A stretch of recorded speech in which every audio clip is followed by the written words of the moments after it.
السلام علیکم dear readers, کیسے ہیں آپ سب؟ امید کرتی ہوں کہ آپ سب لوگ خیریت سے ہوں گے۔ جی تو چلتے ہیں ہم اپنی آج کی سیکنڈ ایپیسوڈ کی جانب۔ ناول ہے ہمارا تلخ حقیقت، ایپیسوڈ نمبر 45۔ جیسے کہ میں نے آپ سب لوگوں سے پرومس کیا تھا کہ میں آج ڈبل ایپیسوڈ اپلوڈ کروں گی، تو ہم حاضر ہیں اپنی نیکسٹ ایپیسوڈ کے ساتھ۔ اور اس سے پہلے آپ لوگ مجھے یہ بتائیں کہ کون کون خوش ہے اس بات سے کہ حسام زندہ ہے۔ ناول ہے ہمارا تلخ حقیقت از قلم گمنام لڑکی، ایپیسوڈ نمبر 45۔ آریز اور حمزہ دونوں ہی ہال میں آ کر بیٹھ گئے۔ چائے منگواتا ہوں، تم یہاں بیٹھو، آریز نے اسے دیکھتے ہوئے کہا۔ نہیں، مجھے ابھی کسی کام سے جانا ہے، تم یہ رپورٹس اپنے پاس رکھو، پھر کال کرتا ہوں میں تمہیں۔ اپنی بات کو مکمل کیا اور وہاں سے اٹھ کر باہر نکل آیا۔ سمرہ کے لیکچر ختم ہو گئے تھے، بکس اپنے بیگ میں ڈال کر باہر نکل آئی۔ موبائل سے نمرہ کا نمبر ڈائل کیا۔ نمرہ نے فوراً ہی اس کی کال پک کی۔ آپی کہاں ہیں آپ؟ سمرہ کی آواز اس کے کانوں میں گونجی تھی۔ بس نکل رہی ہوں، تم انتظار کرو، پھر چلتے ہیں ہم۔ اچھا ٹھیک ہے، مگر جلدی آ جائیں، مجھے بھوک لگی ہے۔ نمرہ اس کی بات سن کر مسکرائی تھی۔ ٹھیک ہے، آ رہی ہوں۔ عفاف نے گہرے نیلے رنگ کی گھٹنوں تک آتی شرٹ پہن رکھی تھی، بلو جینز کے ساتھ سفید رنگ کے جوگرز پہنے ہوئے تھے۔ بال اس کے ہمیشہ کی طرح کھلے تھے۔ کوئی پریشانی تو نہیں ہے تمہیں؟ تم خوش ہو نا؟ اسفند کے ساتھ ضامن صاحب بیٹی کو سینے سے لگا کر بیٹھے پوچھ رہے تھے۔ نہیں، میں بہت خوش ہوں اسفند کے ساتھ، مجھے کوئی مسئلہ نہیں ہے بابا، وہ ہلکا سا بولی۔ آج رات یہیں رک جاؤ تم، بیٹی کے سر میں ہاتھ رکھے بولے۔ اسفند آ رہے ہیں مجھے لینے، ہم ڈنر باہر ہی کریں گے، لیکن پھر واپس آ جائیں گے، وہ الگ ہو کر بولی۔ ٹھیک ہے، میں بھی آفس جا رہا ہوں، مجھے کوئی کام ہے، شام کو ملتا ہوں۔ کچھ پیپرز ہیں جن پر تمہارے سائن چاہیے مجھے۔ کیسے پیپرز بابا؟ وہ حیران ہوئی تھی۔ شام کو پتہ چل جائے گا، وہ کندھے اچکا گئے۔ بی بی، باہر اسفند صاحب آئے ہیں، وہ آپ کو بلا رہے ہیں، انہوں نے کہا ہے وہ جلدی میں ہیں، ملازمہ نظریں جھکا کر بول رہی تھی۔ عفاف نے اپنا موبائل اٹھایا اور باہر نکل آئی۔ سامنے گاڑی میں اسفند اس کا انتظار کر رہا تھا۔ گاڑی کا دروازہ کھول کر فرنٹ سیٹ پر بیٹھی اسفند نے نارمل انداز میں گاڑی سٹارٹ کی اور کیفے کی جانب لے گیا۔ شایان اس وقت یمان صاحب کے آفس میں موجود تھا۔ یمان صاحب کے چمچے، ذرا ادھر آنا پسند کریں گے آپ؟ اگر آپ کی شان جہاں میں کوئی گستاخی نہ ہو تو، وہ طنزیہ کہنے لگا۔ جی سر، میرا نام حیدر ہے، وہ معصومیت سے بولا۔ نہیں نہیں، تمہارا نام چنچل حیدر ہونا چاہیے، وہ سیٹ سے پشت ٹکا کر بولا۔ میں سمجھا نہیں سر، آپ کیا کہنا چاہتے ہیں؟ لوگ وفادار کتے پالتے ہیں، یمان صاحب نے تمہیں پال رکھا ہے۔ تمہیں کیا لگتا ہے میں نہیں جانتا کہ تم بات کو کتنی باریکی سے انہیں بتاتے ہو، اس لیے تمہارا نام یہ رکھا ہے میں نے۔ حیدر نے گھور کر اسے دیکھا۔ ایسے نہ دیکھو، پہلے ہی اپنے قیمتی وقت میں سے 1 منٹ اور 35 سیکنڈز میں تم پر برباد کر چکا ہوں۔ وہ چیئر سے اٹھ کر باہر دیکھتے ہوئے بولا۔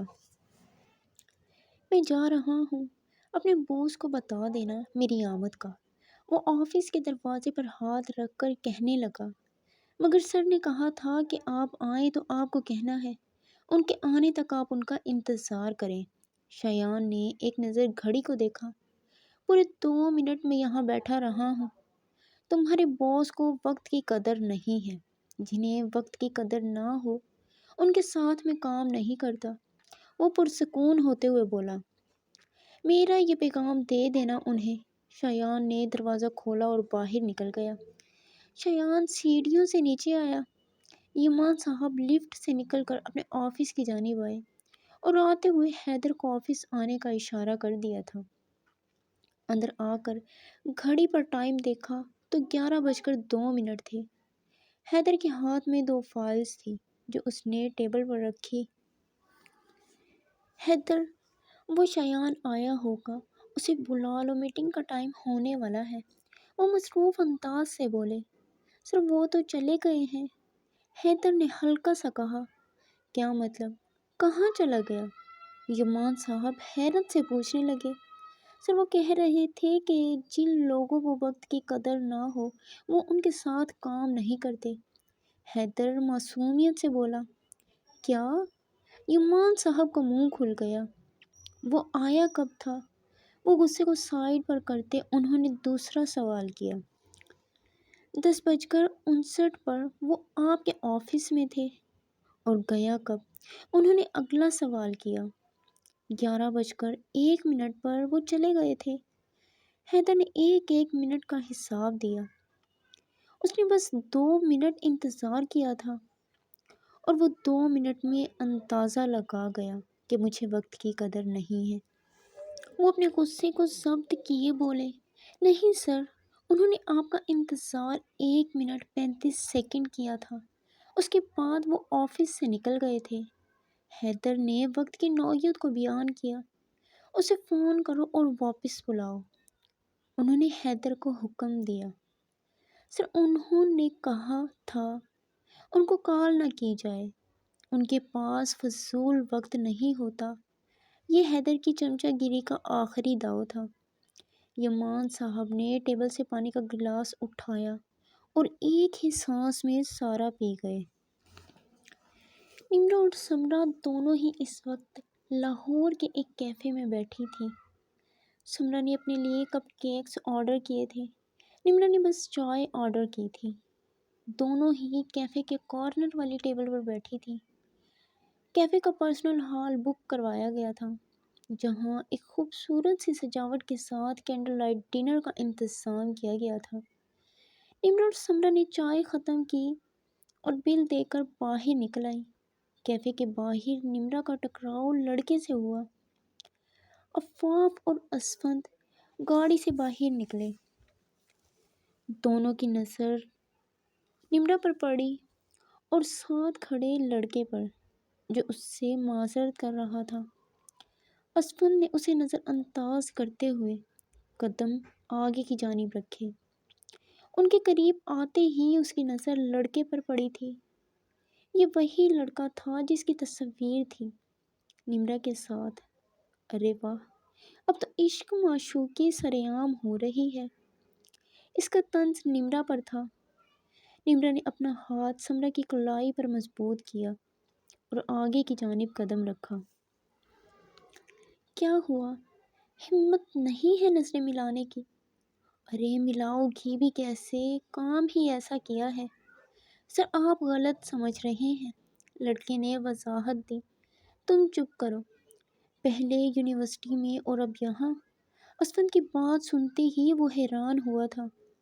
عفاف کے چہرے پر نظر پڑتے ہی وہ ساری بات سمجھ چکا تھا۔ مجھے معاف کر دو، میں تمہارا گنہگار ہوں۔ اس کا رخ اب نمرا کی جانب تھا۔ اس دن مجھے پیسے ملے تھے وہ سب کرنے کے لیے۔ میری بہن ہسپتال میں داخل تھی اور مجھے اس وقت پیسوں کی سخت ضرورت تھی۔ مجھے اس لڑکی نے پیسے دیے تھے یہ سب کرنے کے لیے۔ اس نے اشارہ عفاف کی جانب کیا۔ وہاں کھڑے سب لوگ ایک لمحے کے لیے حیران ہوئے تھے۔ نمرا کے دل کی دھڑکنیں تیز ہوئی تھی۔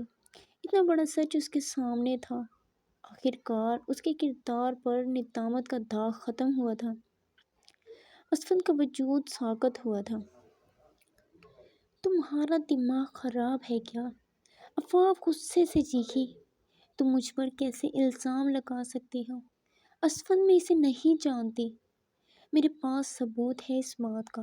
اس نے اپنا موبائل نکالا اور موبائل سے ایک اسکرین شاٹ نکالا جس میں عفاف نور نے اکاؤنٹ سے 5 لاکھ اسے ٹرانسفر کیے گئے تھے۔ اسفند کو اپنا وجود کھائی میں گرتا ہوا محسوس ہو رہا تھا۔ سب ختم ہو گیا تھا۔ اس نے اپنے ہاتھوں سے سب ختم کیا تھا۔ اب پچھتاوا تو نہیں کر سکتا تھا۔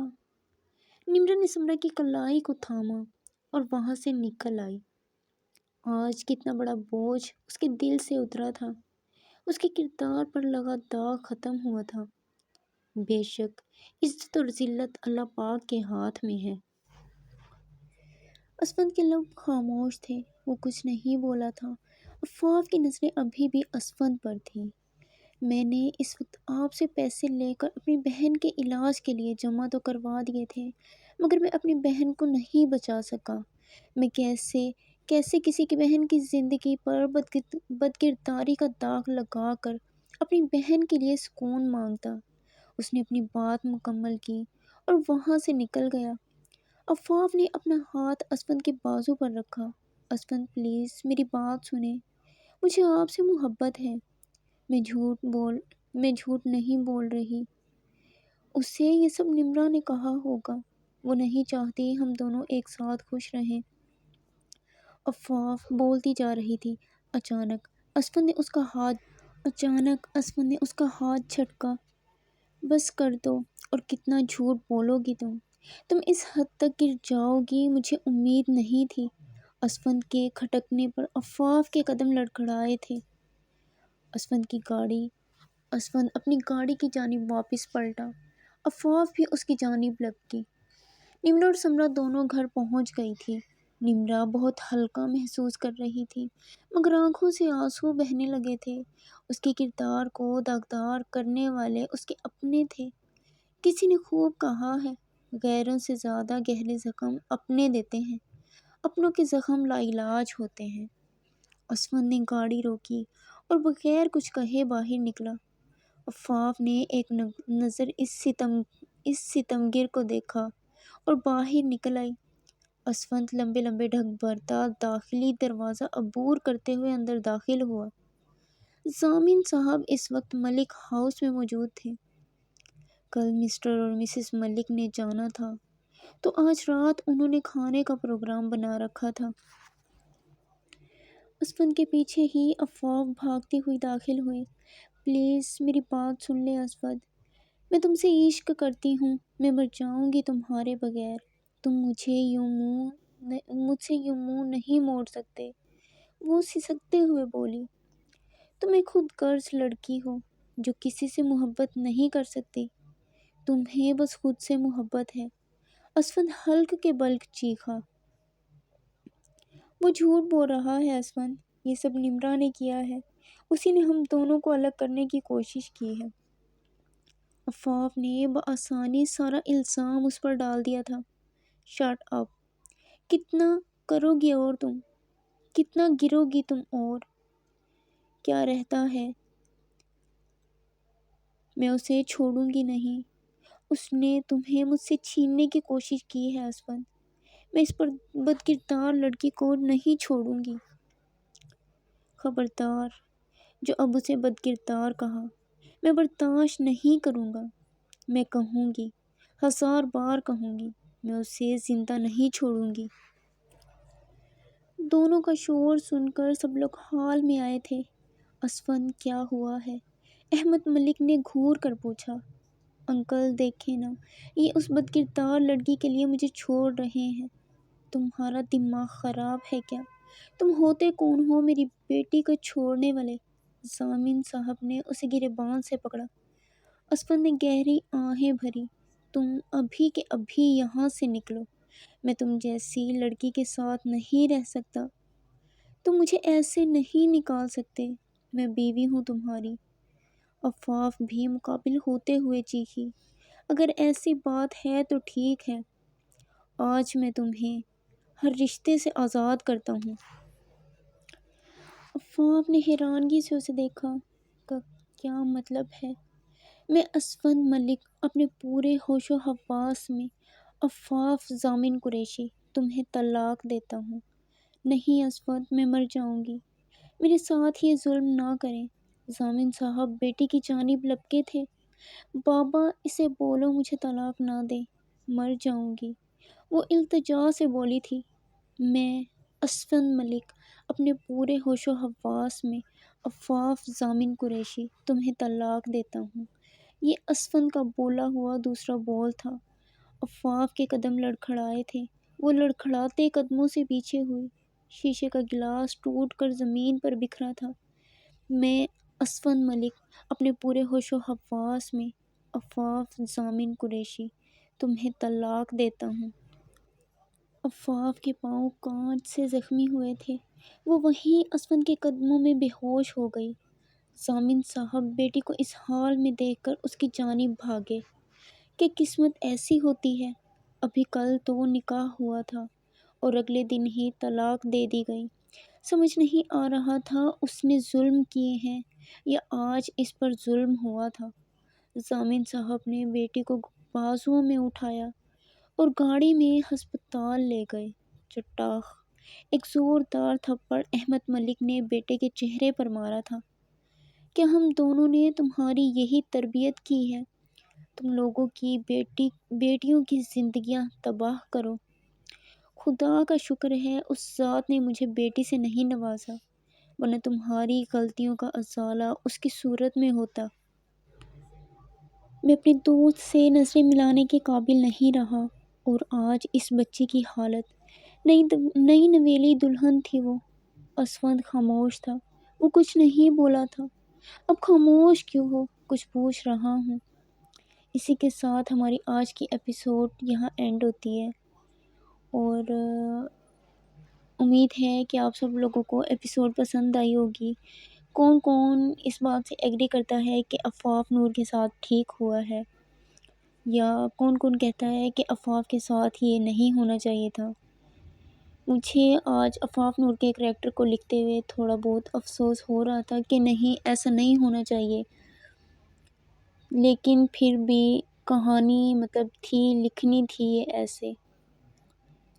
انشاءاللہ اب دیکھتے ہیں نیکسٹ، اور آپ تمام لوگ تو خوش ہوں گے کیونکہ حسام زندہ ہے، اور اسی خوشی میں ایپیسوڈ پر اچھے اچھے کمنٹس ہونے چاہیے۔ جتنے زیادہ آپ لوگ آج کمنٹ کریں گے، انشاءاللہ کل بھی ایپیسوڈ لانگ دی جائے گی۔ اوکے، اللہ حافظ۔